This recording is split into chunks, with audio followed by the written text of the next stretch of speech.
It's Saturday. Oh, I'm going to leave you for just 1 second.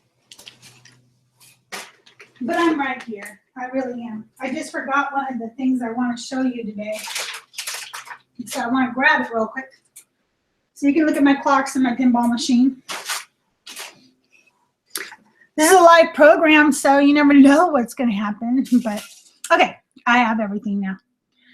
So I don't have any viewers yet, but when you do join me, you know, hello, I'm just checking the chat room.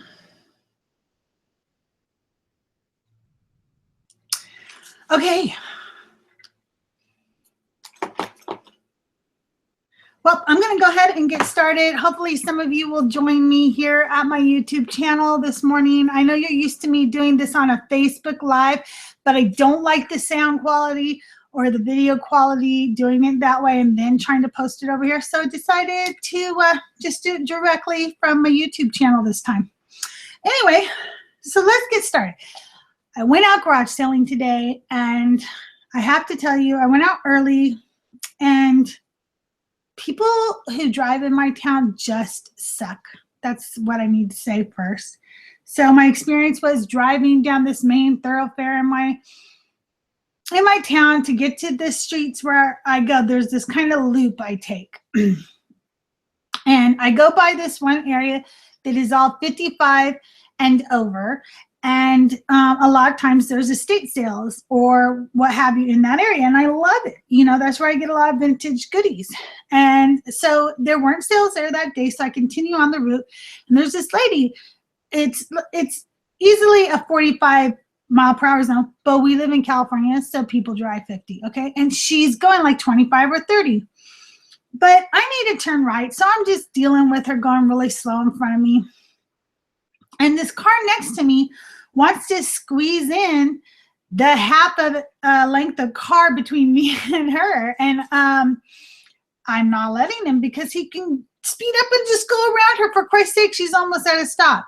Well, I think she must have thought I was trying to push her to go faster or something, because she slammed on her brakes in the middle of the road, and I almost had an 8-car pileup behind me.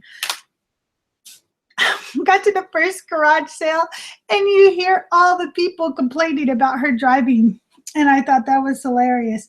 But that was the kind of idiots I drove with on the road. As I got to the garage sales, I noticed that a lot of them were overpriced and just not for me.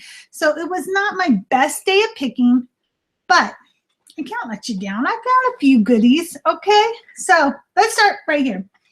This was one of the last garage sales I went with, but I'm going to show you. I'm looking mostly for clothes or soft lines right now for Poshmark. And because we are moving, it's easier for me to deal with those things than bringing in a lot of heavy things that I have to ship or what have you. So having clothes, they're easy to ship, they're easy for me to store, and take up a lot less room. Clothes, jewelry, accessories, and so forth take up less room. But I did find a few of both items today, and so I'm going to share them with you. We're going to start right here. This lady had a ton of old dolls, but I found this vintage Cupid. I think this one's from the 70s. I'm going to have to do a little bit more research, but from my cursory search, I found that this size goes for $15 to $20. Okay, so let me tell you. She had this marked $5.50 and she had this marked $6.50. And I said, will you take 10 for both of them? I do that a lot. I buy more than one thing. I try to bundle a little bit. She said yes. So I'll get 15 to 20 for her, which is 3 to 4 times my money, which is the minimum I like to make. This is a mini Tonka hat. Wait, can you see? Okay. So I think I'm saying it right, mini Tonka. And these are a really nice hat. This is wool felt. And then on top of it, it has this hand beaded Native American style a hat band. I sell these, the hat bands, often for $15 to $20. But this one is sewn onto this hat. This hat goes for $20 to $25. So I invested 10. I'll make $35 to $45 on that little pair. We're just going to put those right over here. All right. So there's those. Then let's see. I actually wrote down my prices today for you guys because I feel bad that sometimes, you know, I tell you what I bought, but I don't tell you how much I plan to make on it. So I did it this time. All right. Then I met a little older gentleman, and he had prices on everything. He had some little ornaments, and he had a price on it for $3. He had this mug, and then he had a price on it for $7. And then he had this other little thing, and he had a price on that. But I talked him into $8 for the set. And let's see. So the mug is 1972. It's a boob. Breasts sell, I promise you. I know you guys probably think this woman buys more boob related stuff than anybody, but they sell. So it'll be a quick flip too. Like, I won't have this boob for very long. So it's gonna sell for $10 to $15 on the booby thing. He wanted $7 originally, but I talked him into $8 for the whole lot. So I paid under $3 for the boob. Then he had this vintage little tree topper.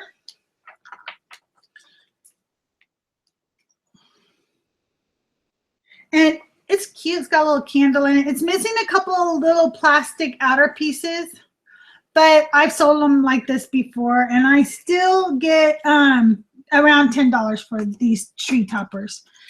And then he had something that I have people on IG who are gonna love, okay? But he had this set of 1952. See? This one says 65. Some of them are 52 and some of them are 65. Peanuts ornaments. And I looked this set up, and this set sells for $15 to $20. So not bad little return for $8 investment. Still nothing to, you know, write home about. But these are my bread and butter items, and I enjoyed them. So then I bought this because I remember that they sell. And it is an old CB radio, and it looks in excellent condition. I'll have my husband test it with the ohm meter and make sure that it's, you know, working. We won't get to test it all the way because I don't have an antenna for it. But those sell. I paid $5, and that's going to sell for $20 to $25. I've seen them sell cheaper, but usually I think it's because people don't know if theirs works. But I will be able to test it, so I'll know if it works before I sell it. And I'm sure it does, but looks like it works. But I'll test it. But now we're going to get to our clothes, because I did buy clothes, and I got a really good deal today. I paid 50 cents for almost every piece of clothing I got, except for one, and I'll show you that.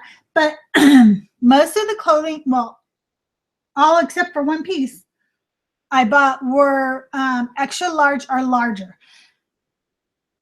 I don't go for that. It just happens to be that the ones I went to, the clothing I found out there today was, you know, it was Kohl's brands.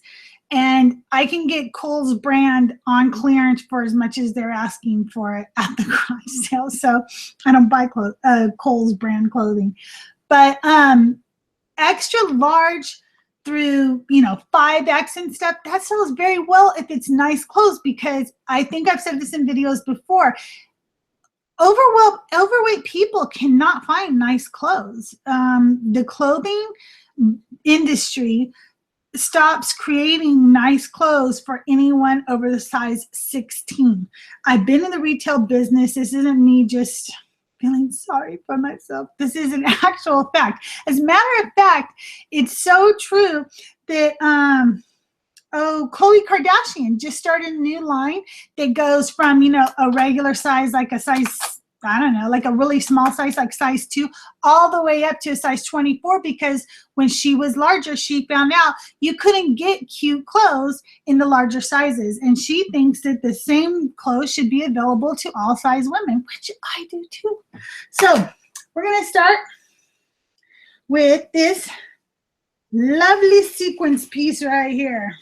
I know, it's just fabulous. This is a 5X. It's the holidays and New Year's Eve is coming up. I looked up and sequence pieces in 5X of any brand go for $20 to $30. So remember, I paid 50 cents for this. So I'm sure I'm gonna, get around $20 at least for that piece at minimum. I got this just because I liked all the little embroidery work on it. This is from a brand I've never heard of before, Kappa Gamma. But I looked them up after I brought them, and it's in really good condition. All these clothes have just been dry cleaned too. See a little dry cleaning tab? So this Kappa Gamma goes for $10 to $15. Then I got this 2X Alex Kim blazer. And it's teal, and it has the applique and the sequence. It has it on the back. And Alex Kim goes for $20 to $40, 50 cents. So that's going to go for $20 to $40. And then I got this. I really should have got this other outfit now. I'm kind of mad at myself, but it was $1, so I don't know why I didn't get it. But I just couldn't believe this brand sold. But it's called Globetrotter. And this is like a little Globetrotter Hawaiian shirt with the old cars and stuff. And I don't know, it just sounded like, such a department store brand, but I like the print on this, so I went ahead and got it. I don't know who's viewing me right now because my little chat doesn't work, but good morning. I saw I had 2 viewers. One of you left, one of you is here, whoever's watching. Hello, good morning. The Globetrotter shirt still goes for 10 to 15, so I'm kind of excited about that. Lane Bryant always does well for me, even on Poshmark. And this has got really, a nice color to it and stuff. People like the purple. So it's a Lane Bryant, 22, 24 is the size on it. I should get about $10 for it. Not bad return on 50 cents. It's nothing too exciting. And then I got this Bob Mackie. Remember Bob Mackie used to make the gowns for all the stars, Elizabeth Taylor and everybody back in the day, and he designed gowns for Barbie dolls and stuff. And this is a 2X Bob Mackie, and it's going to go for $15 to $20. But here's my favorite little piece of the day. It was $2, and it is. I'm not even going to try. Let's see. I'm not going to try. I'm not going to. It's a German brand. You see it? And it is an Oktoberfest dress, a vintage Oktoberfest dress. These dresses sell on eBay for $50 to $80. I paid $2. But on Etsy, they should go on the higher end of that. So I'll definitely be posting in both places. And that, I didn't have a huge haul today, but that was my big piece today. But with all said and done, I only invested, I got something for us though, that I don't think I should sell. I think I should put this in my inventory room. But it just reminded me of everybody all my colleagues out there. I'm too busy to be organized. I keep trying to be organized, but I don't know if it's working. Anyway, all is said and done, my total investment today was $28, and I should be able to, on the low end, get to around 225, high end around 325 in sales. So I think that's not bad, you know, a little return on my profit for an early morning little garage sale run. I hope you guys have a successful week. And, you know, please make sure you share your haul videos with me. I love to see them. Everybody have a happy Saturday, and we'll see you Tuesday on Coffee with Kayla and Crystal. Thanks. Bye-bye.